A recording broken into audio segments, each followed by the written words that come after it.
Rubits, what's up? As I get adjusted here, hey, today I'm looking at the tomato, another tomato. Tamotu, how do you say it? Tamotu. I always say tomato. Just a really, really, really good kit. Maruttoys makes this, I believe, started off as an indie creator of this kit. Here's the very original one, the very first one that you got. Anyway, they put it out. I bought this. I've dropped them a couple times. This is one of my favorite builds of all time. One of my favorite kits of all time. I like stuff that has.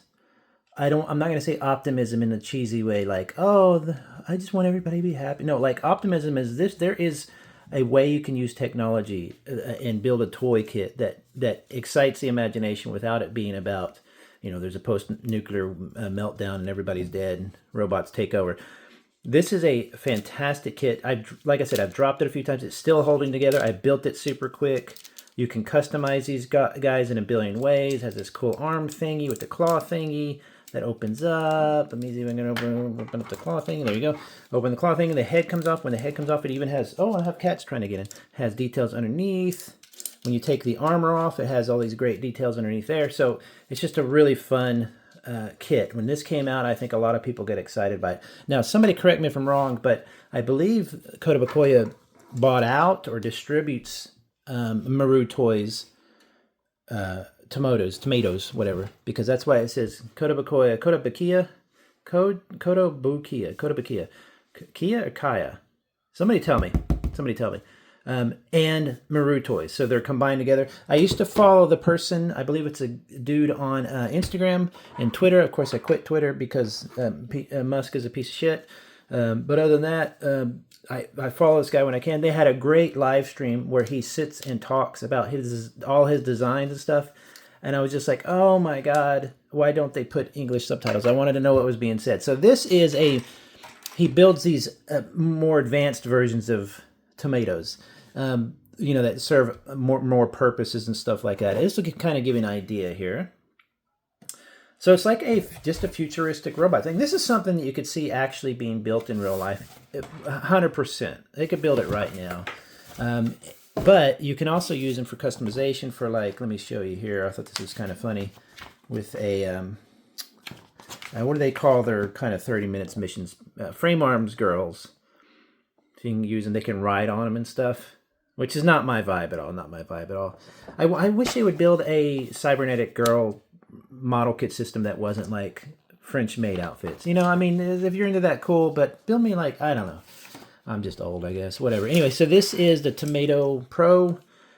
I don't know if the camera's going to show this in person. It's a deep, rich purple, like a bluish purple, blackish purple. On the camera, these Samsung cameras are really, really nice, but they show everything kind of dark, so I'm not sure what it's going to look like later.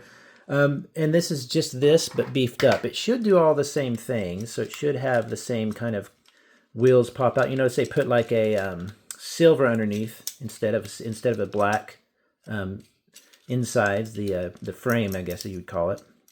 It's going to do this. It can stand on these wheels individually. These are just plugged in, so you don't have to have these wheels on there, but I think they're fine. I think just plugging them in is neat because it kind of gives them a cool look. So you could do like that.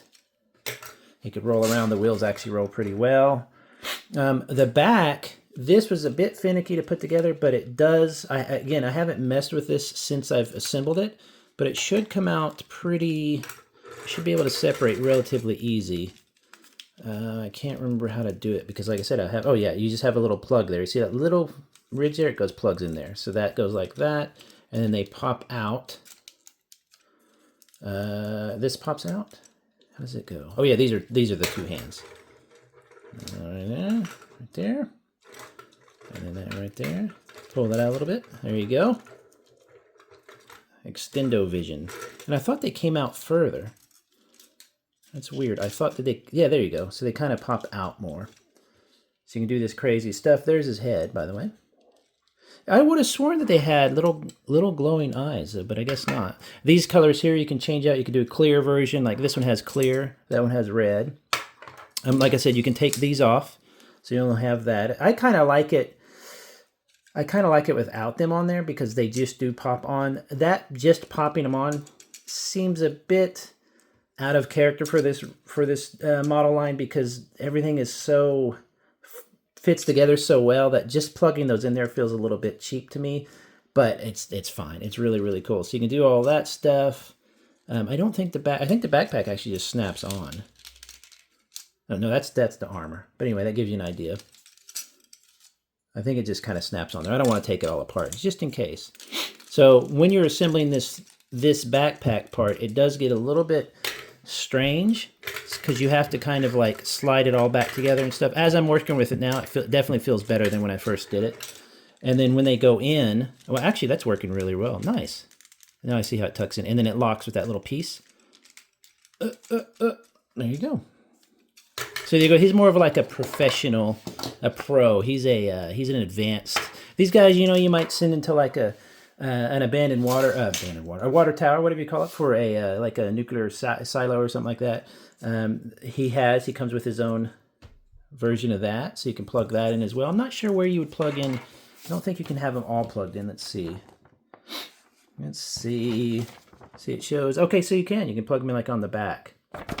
So let's see if oh, right here. Duh. So this is a really fun arm. Real simple. Just plug in right there.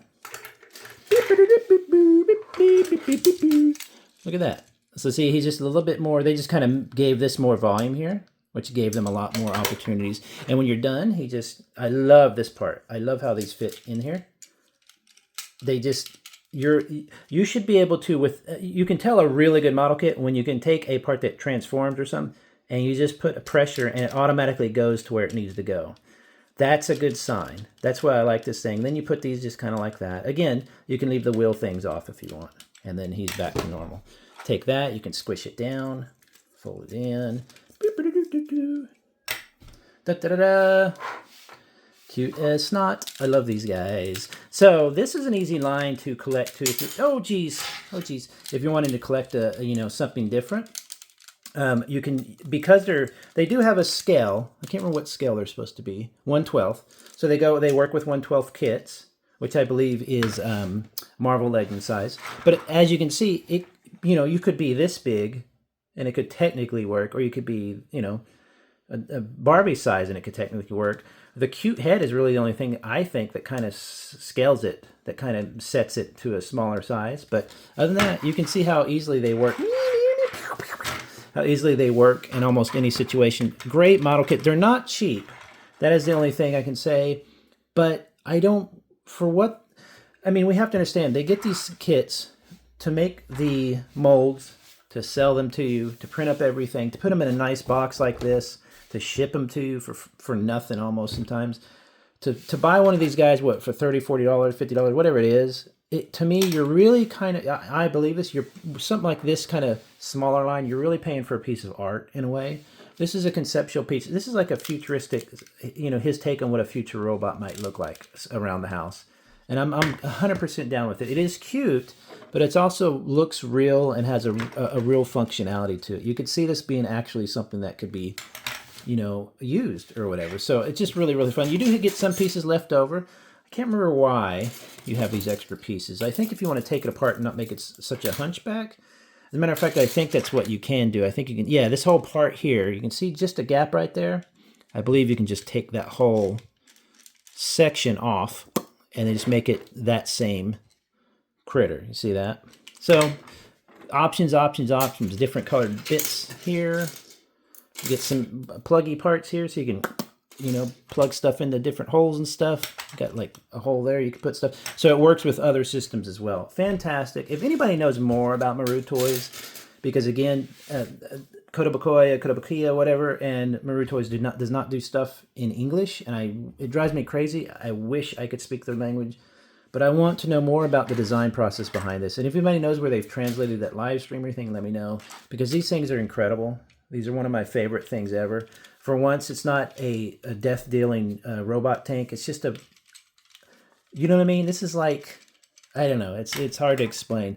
Very, very cool. Very fun kits to build. They go together really quick, but also, a little bit of a challenge. So you're kind of like, oh, cool. good for a kid, a little bit more advanced kid. You know, not a lot of nub marks and stuff. As you can see, there's probably none because they wisely, their design hides that stuff. Fantastic. So fantastic. Anyway, have a good one, everybody. I'll talk to you later. Bye-bye.